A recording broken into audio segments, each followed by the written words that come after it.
Hello everyone. अभी हम Lucent जी के मॉडर्न इंडिया में देखेंगे कांग्रेस मिनिस्ट्रीज का रेजिग्नेशन। सबसे पहले हम बात करते हैं 1937 इलेक्शंस की। तो पहले हम देखते हैं कि कांग्रेस सत्ता में आई कैसे। तो इस लास्ट लेक्चर में हमने देखा था कि गवर्नमेंट ऑफ इंडिया एक्ट 1935 जो है वो पास हो गया था और उसके प्रोविजंस देखे थे। उसमें से एक प्रोविजन था प्रोविंशियल ऑटोनॉमी का, और उसी प्रोविंशियल ऑटोनॉमी से, क्योंकि कांग्रेस को ज़्यादा कंट्रोल मिलता प्रोविंसेस पे, इसीलिए उसने पार्टिसिपेट करने का फैसला लिया। ये जो इलेक्शंस थे वो हुए थे सर्दियों में 1936-37 दिसंबर जनवरी में इलेक्शंस हुए थे। और जो इलेक्शंस थे वो 11 प्रोविंसेस में हुए थे।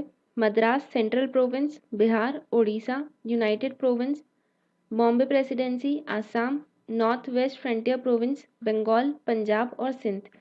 ये 11 प्रोविंसेस में इलेक्शंस हुए थे और इन 11 में से 8 प्रोविंसेस में कांग्रेस जीत गई थी। कौन से 3 प्रोविंसेस में नहीं जीती थी? वो थे बंगाल, पंजाब और सिंध। बंगाल, पंजाब और सिंध के अलावा जितने भी प्रोविंसेस थे सब में कांग्रेस इलेक्शंस जीत गई थी।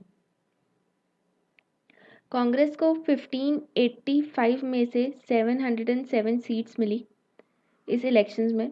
और जो ऑल इंडिया मुस्लिम लीग थी वो गवर्नमेंट नहीं बना पाई थी किसी भी प्रोविंस में। अब इस समय की हम बात करें तो जिन्ना जो थे वो कांग्रेस से पूरी तरीके से अलग हो चुके थे।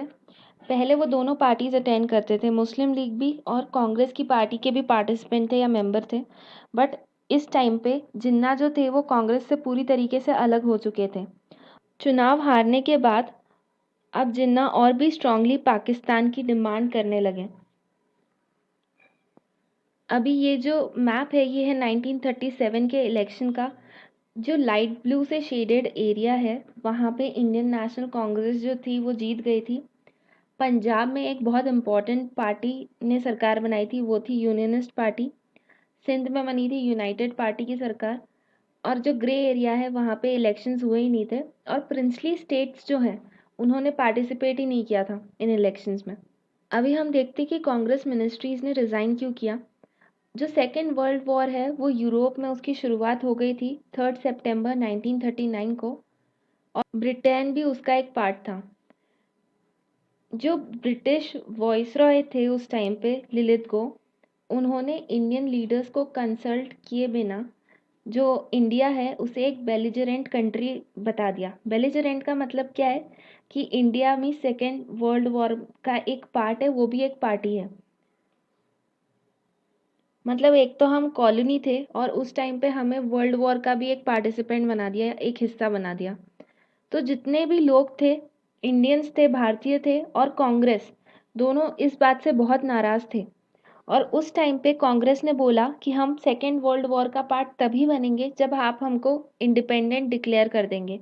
लॉर्ड लिलिथगो ने उस टाइम पे कहा कि ये बहुत ही एक इम्प्रैक्टिकल डिमांड है और सेकेंड वर्ल्ड वॉर ख़त्म हो जाने दो, उसके बाद हम इस बारे में बात करेंगे। और इस बात से कांग्रेस जो थी वो और नाराज़ हुई और उन्होंने लॉर्ड लिलिथगो जो वॉइसरॉय थे उस टाइम पे उनके अगेंस्ट में प्रोटेस्ट करते हुए अपनी कांग्रेस मिनिस्ट्रीज से रिज़ाइन कर दिया दिसंबर 22, 1939 को।